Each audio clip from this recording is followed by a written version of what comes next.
of all, good evening. I would like to share with you my appreciation.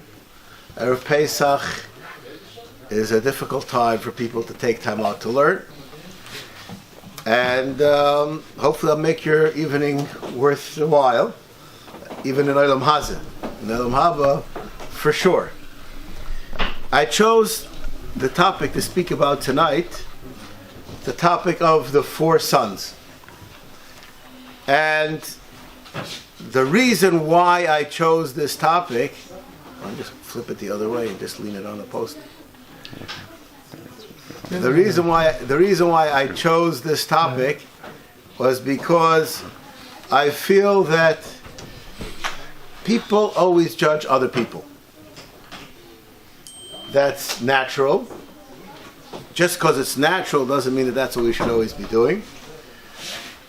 And I believe there's some kinds of questions in Agada itself as to why is the Chacham, why is the Rasha, so on and so forth. So I'd like to discuss those issues and possibly give us a better understanding of the people around us and ourselves. That's the point of the shir. And what's more important, possibly, is to give some understanding of the Leila Seder, how it's supposed to affect the Seder itself. I'd like to start off with a question and answer of the Lubavitcher Rebbe, and an amazing idea, which actually there is exact opposite response from Beis Chaim Sonnenfeld, and I don't believe that there's a steer between the two. You just have to be a great scholar to be able to know which way to go when.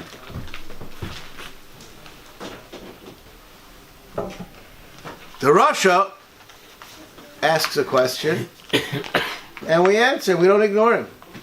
Why don't we ignore the Rasha? He's a Rasha. Why shouldn't you ignore him? So the Lubavitcher Rebbe says, he came, he asked a question, there's hope it can turn around. Beautiful thought. That's thought number one. Now after that beautiful thought, a thought by Rabbi Yosef Chaim Sonnenfeld, which was equally staggering, but on the other side of the fence. Avrohom Avinu did not have a child for decades. Finally he has a child, Yishmael. And Yishmael is not such a big tzaddik. He's not such a big tzaddik. Sarah Imenu, this is the explanation of Rabbi Yosef Chaim Sonnenfeld. Lev, you tell him to go into the other room. He says there was a machlokes between the two. Avram said Yitzchak is good influence. Yishmael is teetering. Let them have to do with each other, and Yitzchak will elevate Yishmael. And Sarah says nothing doing. The law of the lowest common denominator. If we have them together, Yishmael is going to pull Yitzchak down. Garish es ha'alma azois. Okay. Machlokes Rabbi Yosef Chaim Sonnenfeld and the Lubavitcher Rebbe.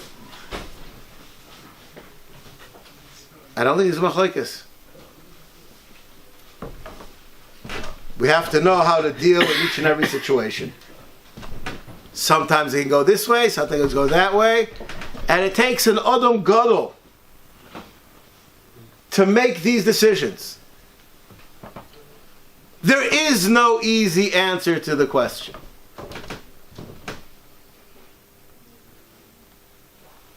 How do we decide? So I believe that we decide sometimes we have to see where people are coming from. I'm going to leave it open-ended. And now I would like to say over a pshat. The Rasha says, Ma avoida zois lochem. Lefi shoyis yisatzum en haklal kafar be'ikar. First, I'd like to ask you a question. This is maybe a childish question. This is a question which I had as a young boy. And as I got older, I realized that the question is not a question. But it's a thought that has to be thought about and applied in different places in our lives. As it's obvious to all of you, I grew up in Chutz La'aretz. There's no such thing as a Machal Shabbos in Chutz La'aretz that wears a yarmulke, as far as I know. Here in Eretz Yisrael, there's such a thing. So to me, it's a davar pashit. Anybody who wears a yarmulke in Chutz La'aretz is a Shomer Shabbos. I think that we could all agree on that statement. And I saw as a youngster people that unfortunately left the fold. And from the first things that I saw was that they took their tzitzis off. From the last things that I saw was they took their yarmulke off. I had a muridika kasha. You're living in Golus. Every non-Jew sees that beanie on your head, and they know you're a Jew. Who could see what's under your clothing? If I had a choice of what to remove, l'chayra, this was the svara I had as a teenager, a davar pashit, the first thing I would get rid of is my yarmulke. And the last thing I get rid of is my tzitzis. What does it hurt to wear tzitzis? This was a kasha that bothered me as a youngster. I don't know how many people of you had this question, but it's something to think about. Now I would like to ask a question, which is not mine. The Balagoda says, L'fisha hoitzi esasu min haklal kafar be'ikar. L'chayra, if I were the one to write the Haggadah, I would have said, L'fisha kafar be'ikar hoitzi esasu min haklal. Which way does it go? First, the person is kafar be'ikar, and then he sheds his religion. Or first the person becomes disattached and then he becomes a kafar be'ikar. I believe that most people would say that a person has shittas, he has ideas, and that forces him to leave his religion. The Balagoda tells us it's the other way around. I heard from a yeshiva in America, must have been about 16 or 17 years old. A yeshiva in America, though he's a great Talmud Chacham and a tzaddik, you can use whatever adjectives you'd like, I wouldn't call him a Baal Musar. Not that he's not a man of Musar, but that's not how he projects himself. And there was somebody that we had a connection to, and the man took a job that was inappropriate for his religious standing, in a place, in an environment that's not conducive for a place that a person who's a Yirei Shamayim should be. And my Rosh Hashiva told me, you know, I took a job there because he doesn't daven tefillah b'tzibur. Wow. Doesn't daven with a minyan. So I said to him, said to my yeshiva, I don't remember how in my mind at least I thought I said with Derech Eretz. I asked him, I said, one has one to do with the other. Like, since when did he become a Baal Musar? And he looked at me pathetically, as he did many times. And he said, there's nothing to do with Musar. Do you think that if he came to shul every day, he would be able to show his face and tell everybody they got such a job? Never! We don't see him around for a month's time. And then when we see him, it's a done deal. He's over the embarrassment, and that's the job he has. If he would daven with a minyan 3 times a day, it would never happen. Nothing to do with Musar. Fascinating idea. Part of our lives is our avodas Hashem in a personal level. Part of it is on a family level. And part of it is on a communal level. Shimon Schwab writes something which would be inappropriate in the 21st century. But it's appropriate in halacha. He said, I remember as a small child, my father at the Leil HaSeder, when discussing the Chacham and the Rasha, he got visibly agitated when he spoke about the Rasha, and he started to scream at us, any of you guys who act like the Rasha, I'll leave you behind too. And Rabbi Schwab, I don't recall, this is written in the 3-volume set of his, he said, it made an unbelievable impression on me. My father, whose love for us had no bounds, made it clear that we as a unit are religious people, and part of our connection has to do with HaKadosh Baruch Hu. The family holds people together. The Rasha also thrives on the family connection. The Leil HaSeder is the time when we can draw in people, because everybody remembers the Seder. It's a focal point of the year, done year after year, and everybody remembers it, and everybody thinks about it, and we have to use that night properly. And the Rasha says, Bishloimami, I don't daven 3 times a day, I don't eat kosher, so I need a Seder night to recharge. But you guys, you wear tefillin, you wear tzitzis, you say Kriya Shema, Ma avodas ha'islechem. Why do you need the supercharge? You do this every single day. Wake up. Why do you need a Leil HaSeder? What a kasha.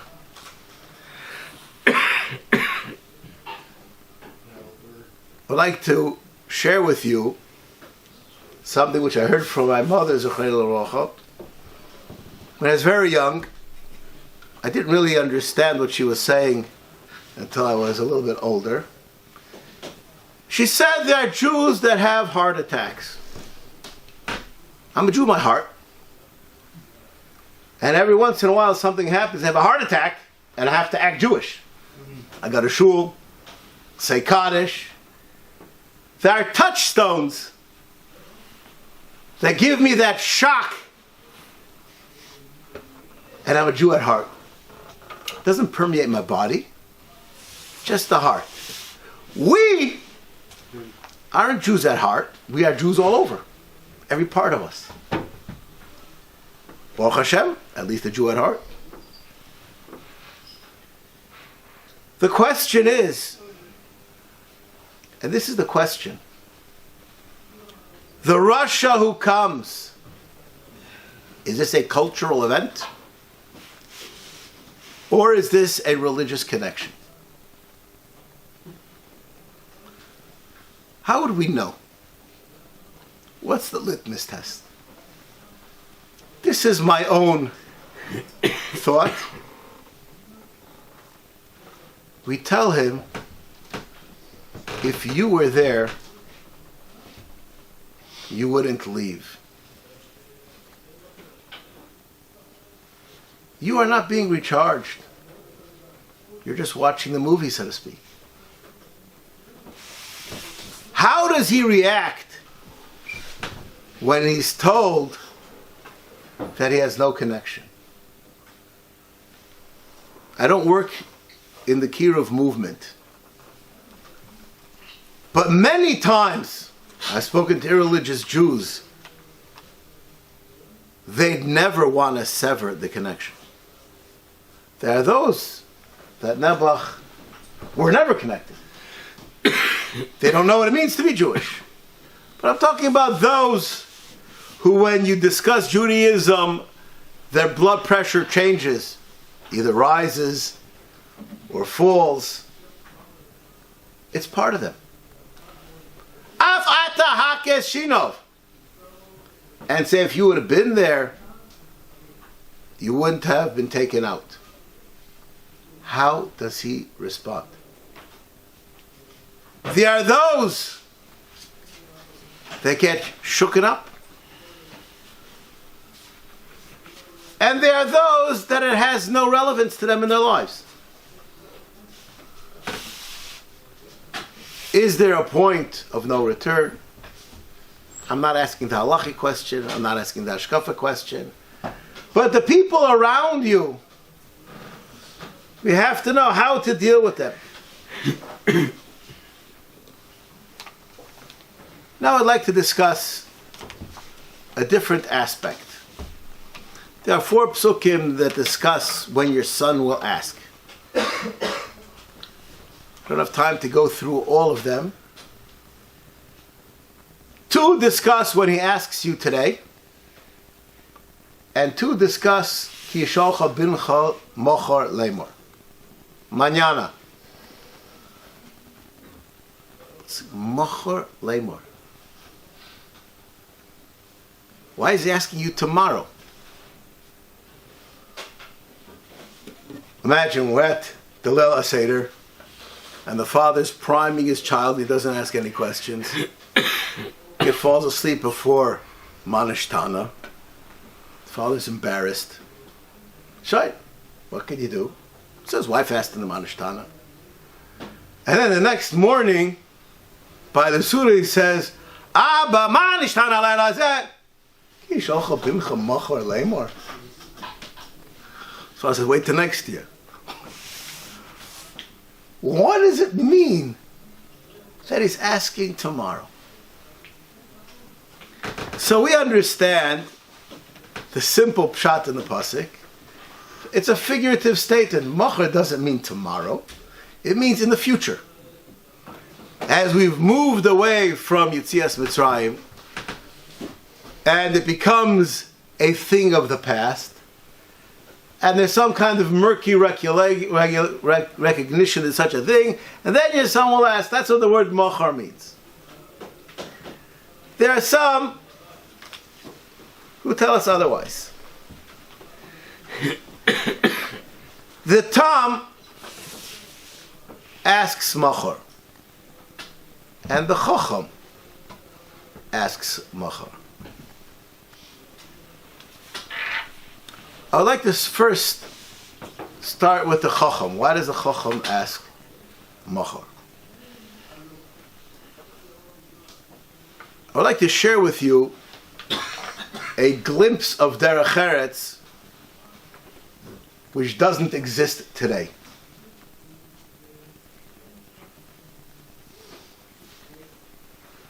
A Rebbe asks a question in Shir, and he says this question, there is no answer for it. Usually there's 5 people that have answers within 30 seconds.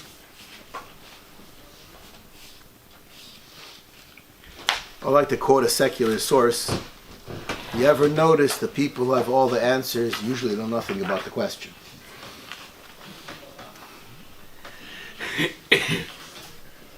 When a person says something and you don't respond, I'll use this as an example.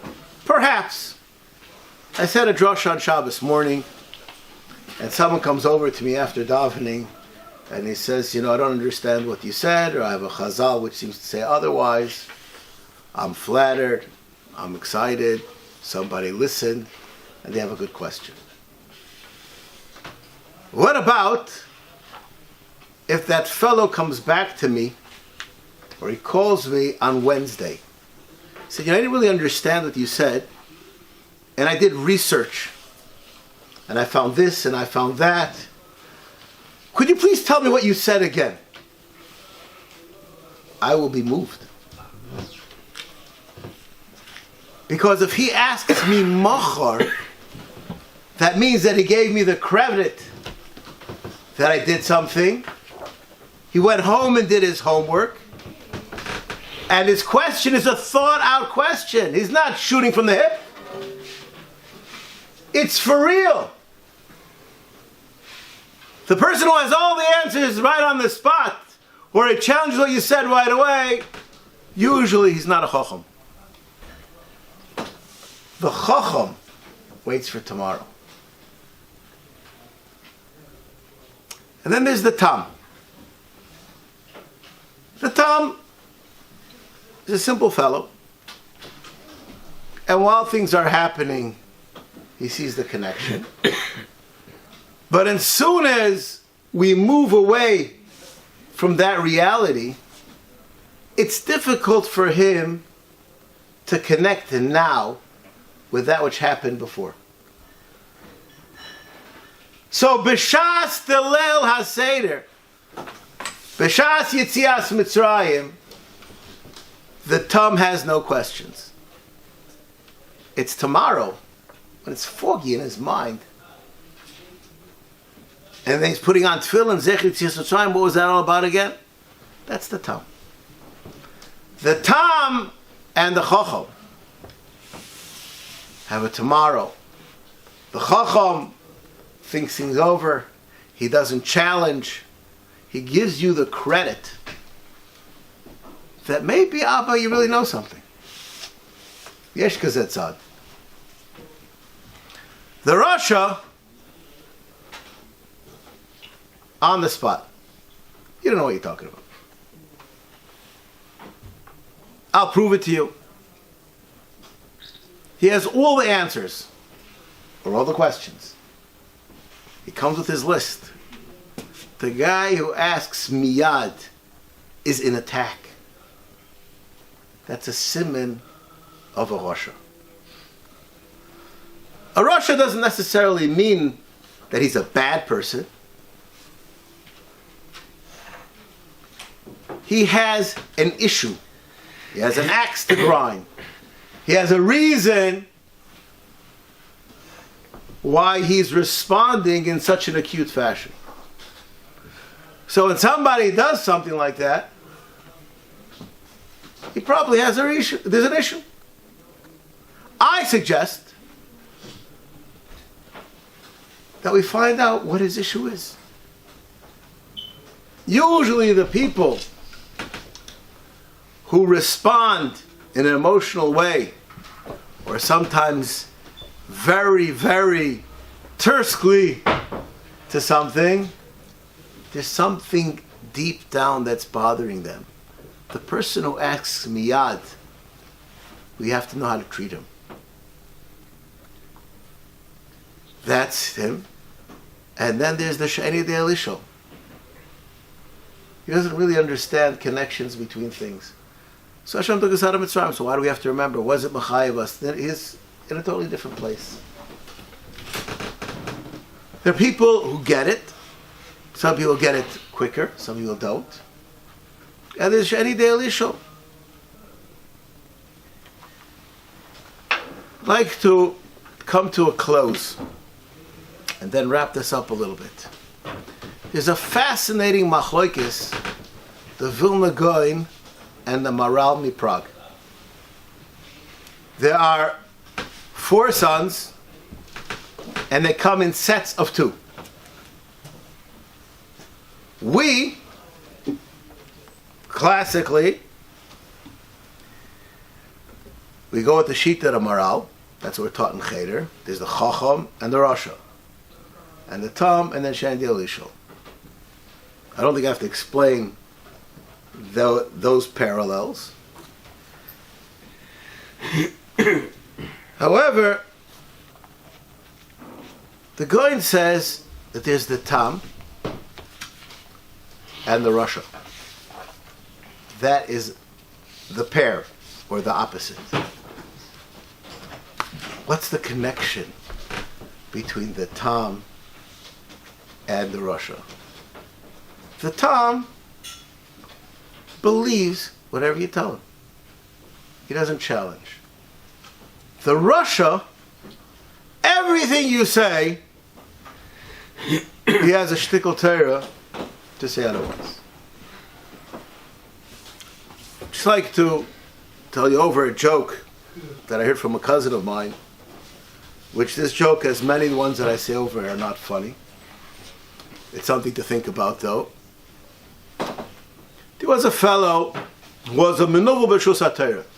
He did whatever he wanted, and he had a shtickle Torah to explain why this behavior is permissible.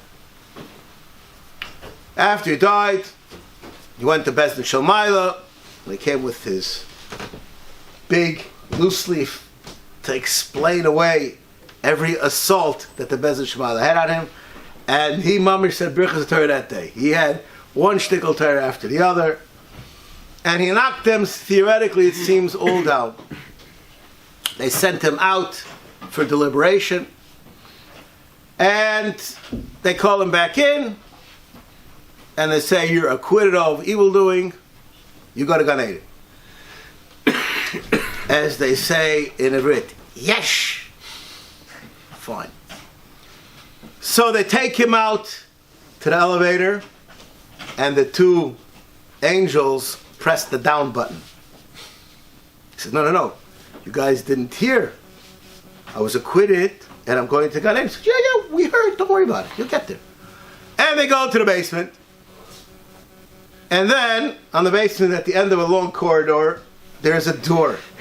It takes out a rusty key, opens the door, and it squeaks, and you can hear the mice in that room, in that dank-smelling basement. The 2 policemen give him a kick in the pants. He rolls down the stairs, and they say to him, we found an opinion that this is Gan Eden too. I don't know if it's funny or not, but it's something to think about. The Rasha, his challenges and his questions will bring him to where?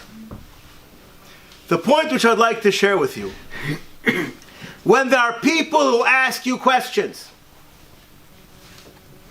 and at the Leil HaSeder, if the questions are genuine, not from a notebook, usually the person that's asking you a question, there's really a question behind the question. There's something about this thought which bothers him. There's an idea which I learned from my father, Zechreinu L'Ravacha. Don't answer the question. Answer the questioner. Try to delve and see and understand. What's so'er? What's moving? What's bothering that person? And if you do that, you could be Zaycha to connect Chacham, Rasha, Tam, and Shenedeh Zaycha, to bring them all together. We should lift up the 4 kaises, and we should be Zaycha to have the 5th kais of the Geula Shlema B'Meira. Amen.